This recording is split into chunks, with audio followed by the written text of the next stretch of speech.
नमस्कार दोस्तों। जैसा कि कल हमने सीडीपी का पहला चैप्टर शिक्षा मनोविज्ञान एवं अधिगम का पहला चैप्टर को बताया था, जिसमें कि 15 क्वेश्चन को मैंने पूरा किया था। उसके आगे 15 क्वेश्चन को आगे हम बता रहे हैं, जिसमें कि कुछ प्रीवियस ईयर के क्वेश्चन हैं, सारे प्रीवियस ईयर के प्रश्न हैं। तो आप सीडीपी को पूरी तरह से पढ़ लें ताकि एग्जाम में सीडीपी से कोई भी क्वेश्चन छूटेंगे नहीं।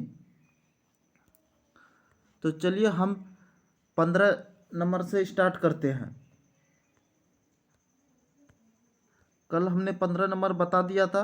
एक बार आप कोशिश करें कि 15 नंबर का आंसर क्या होगा। अगर आप मेरी वीडियो को बढ़िया से देखे हैं तो कोशिश करें कि 15 नंबर का आंसर क्या होगा। आप कोशिश करें 15 नंबर क्या होगा। कि पहला क्वेश्चन, जैसे 15 नंबर क्वेश्चन दिया है, शिक्षा मनुष्य के अंतर्निहित क्षमता के पूर्णता में विकास करते हैं, यह कथन किसका है। कल हमने बताया था। आप इसको बताने की कोशिश करें कि किसका है, कौन कहा था। तो हमने कल बताया था, जैसे कि पहला ए नंबर आंसर होगा स्वामी विवेकानंद ने ऐसा बात ये कहा गया था। 16 नंबर क्वेश्चन है कि विवेचनात्मक शिक्षा शास्त्र का यह दृढ़ विश्वास है कि, यानी क्या आपको बोल दिया कि विवेचनात्मक शिक्षा शास्त्र का यह दृढ़ विश्वास है कि। अब इसमें से 4 ऑप्शन दिए गए, इसमें से 4 ऑप्शन में एक आपको चुनना है। तो पहला नंबर जैसे बोल रहा है ए नंबर, एक शिक्षक को हमेशा कक्षा के अनुदेशन का नेतृत्व करना चाहिए। यानी क्या बोल रहा है कि एक शिक्षक को हमेशा कक्ष के अनुदेशन का नेतृत्व कर क्या हमेशा करना चाहिए? नहीं, ये तो गलत हो गया। दूसरा, शिक्षार्थी को स्वतंत्र रूप से तर्क नहीं करनी चाहिए। काहे भाई, क्यों नहीं? विद्यार्थी अपना दिमाग क्यों नहीं स्वतंत्र, यानी अपने आप क्यों नहीं सोचेगा, क्यों किसी के दायरे में रहेगा? तो ये नहीं वाला जैसे आ गया, ये गलत है। तीसरा, बच्चे स्कूल से बाहर क्या सीखते हैं, या अप्रासंगिक है। क्या स्कूल से बाहर बच्चा नहीं सीखता है? सीखता है। तो ये भी गलत बोल दिया। चौथा नंबर है शिक्षार्थियों के अनुभव और प्रत्यक्ष महत्वपूर्ण होते, यानी शिक्षार्थी का अनुभव और प्रत्यक्षण ये महत्वपूर्ण होता है। ये बात सही बोला गया है। तो आपका आंसर क्या हो जाएगा? D number. तो ये सीटेट 2012 में पूछा गया है, इसलिए कि हम आपको प्रीवियस ईयर का क्वेश्चन दे रहे हैं। अब जैसे 17 नंबर है, निम्न में से कौन सा कथन सत्य है। अब इसमें से एक सत्य को चुनना है कि कौन सा सही है। यही चीज को आपको एक देखना है ध्यान से। तो देखो, जितने भी है सब प्रीवियस ईयर है। पहला जैसे ए नंबर बोल रहा है, शिक्षक द्वारा प्रश्न पूछना संज्ञानात्मक विकास में बाधक है। क्या बोल रहा है कि कोई भी, अगर आप टीचर बन जाते हैं, आप बच्चा से अगर कोई भी चीज प्रश्न पूछ दिए, तो क्या वो बाधक है? ऐसा तो नहीं हो सकता है, नहीं, गलत। दूसरा, विकास और सीखना दोनों सामाजिक सांस्कृतिक संदर्भों से प्रभावित रहते हैं। यानी विकास और सीखना, अगर कोई विकास हो रहा है और सीखना दोनों क्या हो रहा है कि सामाजिक संदर्भ अप्रभावित, अगर प्रभावित बोलता तो कोई बात भी था, तो अप्रभावित हो रहा है, ये भी गलत आपका हो गया। शिक्षार्थी एक निश्चित तरीके से सीखते, क्या बोल रहे हैं कि शिक्षार्थी यानी सीखने वाला बच्चा जो है वो एक निश्चित तरीका से सीखता है। क्या इधर उधर से नहीं सीख सकता है? सीख सकता है।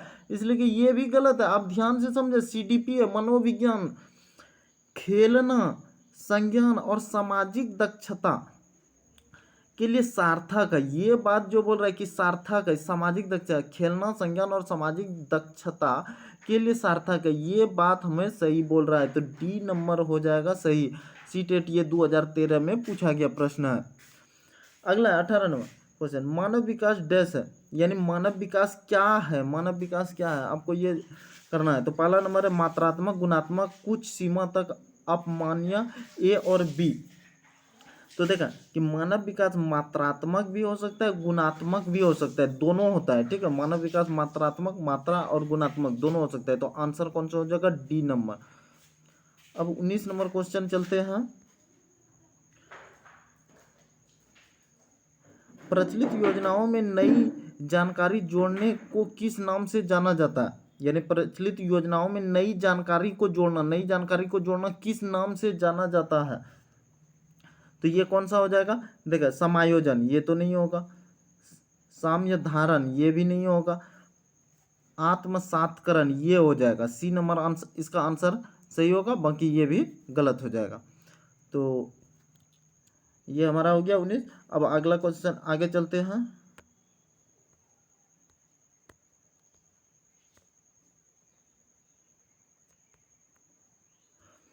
20 नंबर प्रश्न देखा, बच्चे को अपने अध्ययन में प्रयास करने हेतु प्रोत्साहित करने के लिए शिक्षक को डैश की आवश्यकता होती है। यानी कोई भी बच्चा है उसको अध्ययन में प्रयास करने प्रोत्साहित आपको करना है। क्या करना? प्रोत्साहित करना है। तो शिक्षक को क्या चीज़ की आवश्यकता होगी? तो देखा, अन्य बच्चों के साथ तुलना करें। क्या उसको अन्य बच्चों के साथ तुलना करेंगे आप? नहीं, बच्चे को प्रेरित करेंगे। क्यों? आप एक शिक्षक बन चुके हैं, अगर शिक्षक बन गए तो क्या आप करेंगे? बच्चे को प्रेरित करेंगे। ये आंसर सही हो गया। बाकी ये उसे डांटना नहीं है, नियंत्रण में रखा है, ये भी नहीं करना है, तो बी नंबर आंसर हो जाएगा। एक प्रभावी कक्षा में, क्या क्वेश्चन बोल रहा है 21 नंबर, एक प्रभावी कक्षा में। अब 4 ऑप्शन दे दिया आपको, ठीक है। तो एक प्रभावी कक्षा में बच्चे हमेशा उत्सुक और तैयार रहते हैं, क्योंकि शिक्षक उसके प्रत्याशकरण योग्यता का आकलन करने के लिए नियमित रूप से परीक्षा लेते हैं। बच्चा क्या हमेशा उत्सुक रहता है और तैयार रहता है कि आप अगर उसका परीक्षा लेंगे क्या तैयार रहेगा? कभी नहीं। अभी कभी बच्चे थे, सोच के देखिए कि परीक्षा देने से कितना डरते हैं। अभी भी डर लग जाता है बच्चे को, तो इसलिए कि बच्चा तो कभी नहीं। बच्चे शिक्षक से डरते हैं क्योंकि वे मौखिक और शारीरिक दंड का प्रयोग करते हैं, ठीक है। अगर ये बोल रहा है कि बच्चे डरता भी है शिक्षक से, क्यों डरता है भाई? क्योंकि टीचर उसको धमका देता है, डांट देता है, मार देता है ऐसा। लेकिन हमारे जब हम शिक्षक बन जाएंगे ऐसा हमें करने से मना किया जाता है, क्योंकि हम NCF 2000 ये शिक्षा नीति को अगर पढ़ेंगे तो उसमें ना डांटना है, ना मारना है, ना पीटना है। लेकिन फिर भी टीचर मार रहा है, तो ये तो ऑप्शन गलत हो जाएगा। बच्चे शिक्षक का सम्मान नहीं करते, जैसे जैसे उन्हें अच्छा लगता है वैसा ही करते हैं। सही बात बोल रहा है। ये भी बच्चा शिक्षक का सम्मान नहीं करेगा, उसको जैसा अच्छा लगा, मन में आया बच्चा है, अच्छा लगा तो सम्मान करेगा, नहीं अच्छा लगा तो नहीं करेगा। ये भी कहता।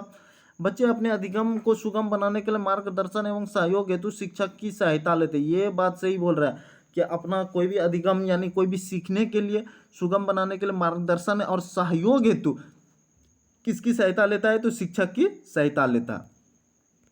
अगला क्वेश्चन चलते हैं। ज्ञान के एक बड़े असंबद्ध भाग को प्रस्तुत करना, यानी ज्ञान के एक बड़े भाग को प्रस्तुत करना, असंबद्ध बड़े असंबद्ध भाग को प्रस्तुत करना।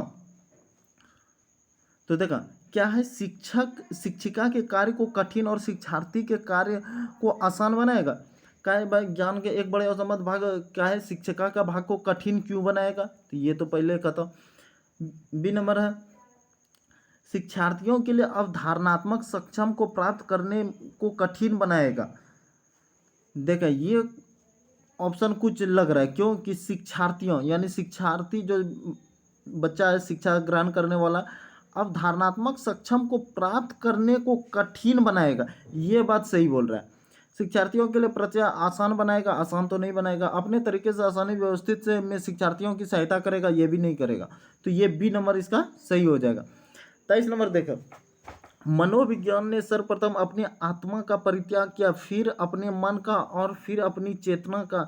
अभी वह एक प्रकार के व्यवहार को संजोए है कथन है। ऐसा बात बोला कि सर्वप्रथम अपने आत्मा का परित्याग किया, फिर अपने मन का और अपनी चेतना का। ये किसने कहा है? ये किसने कहा है?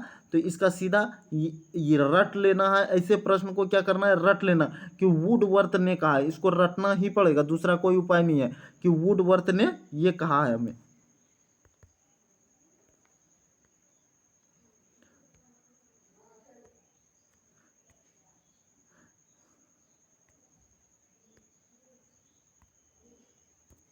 तो इसे इसे किसने कहा है? तो वुडवर्थ ने कहा। अब अगला चलते हैं कि ये 23 का वुडवर्थ। 24 नंबर, वह विज्ञान जो संख्यात्मक प्रदत्त को एकत्र करने विभाजित करने, प्रस्तुत करने, तुलना करने और व्याख्या करने की विधि से संबंधित है, कहलाता है। तो क्या कहलाएगा? कि वह विज्ञान जो संख्यात्मक, जैसे बोल रहा है कि संख्यात्मक पद्धत को एकत्र करने यानी संख्यात्मक पद्धत को विभाजित करने को, प्रस्तुत करने को, तुलना करने को, व्याख्या करने को, ये जैसे बात आ गया तो क्या होगा? सांख्यिकी, गणित, ज्यामितीय, संभाव्यता। तो ये क्या हो जाएगा? सांख्यिकी। ए नंबर इसका आंसर सही हो जाएगा। अगला चलते हैं। 25 नंबर क्या है? कि निम्न में से कौन सी शिक्षा मनोविज्ञान की सर्वाधिक व्यक्तिनिष्ठ विधि है? कौन सी सर्वाधिक वस्तुनिष्ठ विधि है। कौन सी विधि? तो अंतरदर्शन, ये अंतरदर्शन पहला ए नंबर ही सही है। बहिर्दर्शन, अवलोकन, प्रायोगिकरण ये नहीं, तो अंतरदर्शन ये यूपी टेट में 2017 में पूछा गया। 26 नंबर चलते हैं। शिक्षा मनोविज्ञान की विषय वस्तु निम्न में से किन प्रमुख कारणों को ओतप्रोत घूमती है? यानी शिक्षा का मनोविज्ञान जो है विषय वस्तु का कौन से मुख्य कारणों के ओतप्रोत घूमती है? कौन सा ओतप्रोत घूमती है? तो देखा इसका ऑप्शन क्या है? पहला शिक्षार्थी एवं अधिगम अनुभव। क्या शिक्षा में विषय वस्तु शिक्षार्थी और ये बात सही बोल रहा है, शिक्षार्थी एवं अधिगम अनुभव ये भी सही बोल रहा है। शिक्षक एवं अधिगम प्रक्रिया ये भी सही बोल रहा है। क्यों? शिक्षा मनोविज्ञान की विषय वस्तु के बारे में बोल रहा है कि मुख्य कारणों के ओतप्रोत घूमती है, तो ये सब शिक्षार्थी एवं अधिगम, शिक्षार्थी एवं अधिगम अनुभव ये तो सही बोल रहा है, ये भी सही बोल रहा है। अधिगम परिस्थिति ये भी सही बोल रहा है, तो सभी विकल्प सही है। ये हो जाएगा आपका 26 नंबर का सही, सभी विकल्प सही है। 27 नंबर चलते हैं। शिक्षा मनोविज्ञान अधिक बल देता है किस पर? शिक्षा मनोविज्ञान जो है अधिक बल देता है किस पर? तो पहला ए नंबर शिक्षक केंद्रित शिक्षा पर, नहीं ये गलत। छात्र केंद्रित शिक्षा पर, छात्र केंद्रित शिक्षा पर ये सही है। पाठ्यचर्या केंद्रित पर ये भी गलत। ये विद्यालय केंद्रित शिक्षा पर ये भी गलत। तो बी नंबर हमारा सही हो चुका है। अब 28 नंबर मनोविज्ञान शाला उत्तर प्रदेश कहाँ स्थित है? देखा उत्तर प्रदेश यूपी के बारे में पूछा है, तो ये यूपी 2018 में प्रश्न पूछा गया है। ठीक है, जितने भी यूपी के एग्जाम देने वाले हैं सीडीपी के, ये पूछा गया है। तो कहाँ पे है? इलाहाबाद। कहाँ पे है? तो इलाहाबाद। 28 का क्या हो जाएगा? इलाहाबाद। मनोविज्ञान प्रयोगशाला, मनोविज्ञान शाला उत्तर प्रदेश में कहाँ है? तो इलाहाबाद में। ये ऐसे प्रश्न है, ये सबको कुछ नहीं, ये आगरा, लखनऊ, वाराणसी ये नहीं, इलाहाबाद में है, इसको आपको रटना होगा। 29 नंबर संरचनावादी उपागम बताता है कि डैश ज्ञान की संरचना के लिए अत्यंत आवश्यक है। यानी संरचनावादी उपागम बताता है कि डैश ज्ञान की संरचना के लिए, कौन सा ज्ञान की संरचना के लिए? तो विद्यार्थी का पूर्वाज्ञान, ए नंबर ही सही है। विद्यार्थी का पूर्वाज्ञान की संरचना के लिए अत्यंत आवश्यक है। यानी विद्यार्थी क्या अपने पूर्व का ज्ञान है, ठीक है, तो ये अत्यंत आवश्यक है। तो ये हमारा क्या हो जाएगा? ए नंबर सही हो जाएगा कि विद्यार्थी का पूर्वाज्ञान ही सही हो जाएगा कि ज्ञान की संरचना की अत्यंत आवश्यक है। संरचनावादी उपागम बताता है कि ये क्वेश्चन ऐसा है। तो ये कब? सीटेट 2019 में पूछा गया है। तो हम आपसे जितने भी लाए हैं प्रीवियस ईयर के क्वेश्चन लाए हैं। कल हम इसका पार्ट 1 बना चुके थे जिसमें कि 15 क्वेश्चन था, और आज 15 के बाद से है 29 प्रश्न को लाए। पहला चैप्टर शिक्षा मनोविज्ञान एवं अधिगम का जितने भी क्वेश्चन था हमने बता दिया। अब नेक्स्ट चैप्टर चलेगा, लेसन 2 चलेगा, जिसमें कि लेसन 2 का कुछ मेन थ्योरी वाला पॉइंट को बताया जाएगा, फिर क्वेश्चन उसका लाया जाएगा जितने भी प्रीवियस ईयर है। इसलिए कि आप बहुत ही ध्यान से पढ़ेंगे। सी टेट, यूपी टेट, जे टेट, जितने भी टेट एग्जाम के लिए आप इसकी तैयारी आराम से करें और अच्छा से अच्छा नंबर उठावें। Thank you.